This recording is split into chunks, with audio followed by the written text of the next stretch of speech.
MRP ఎంత ఇక్కడ రాస్తుంది? ఏమంటే మీరు ఆర్గ్యుమెంట్ చేస్తే మేమేం చెప్తామండి? ఆర్గ్యుమెంట్ ఏంటి గురు? ఇప్పుడు దింగేస్తాండే కదా డబ్బులు. తీసుకెళ్తున్నారు మీరు ఒక్కలే పట్టుకెళ్తున్నారండి. ఎందుకు? అదే అందరు అడగరు, ఒకడు అడుగుతాడు. అందరు మోసపోతున్నారు, ఒకడు అడుగుతాడు.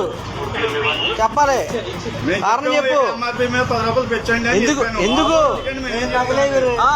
ఇప్పుడు 20 రూపాయలు 10 రూపాయలు తగ్గట్లేదా? ఎందుకు ఎగుతారు? రెగ్యులర్ 90 బాటిల్ 80 రూపాయలు ఎందుకు ఎగుతారు?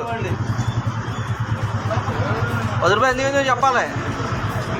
ఎంత ఉంది ఇక్కడ? 200 రూపాయలు ఎంఆర్పి. ఎందుకు వేస్తారు 10 రూపాయలు? ఓ గ్లాసు వాటర్ పెట్టి అయ్యేముండో గ్లాసులో పక్కన మీ వాటర్ పేరు చెప్పు.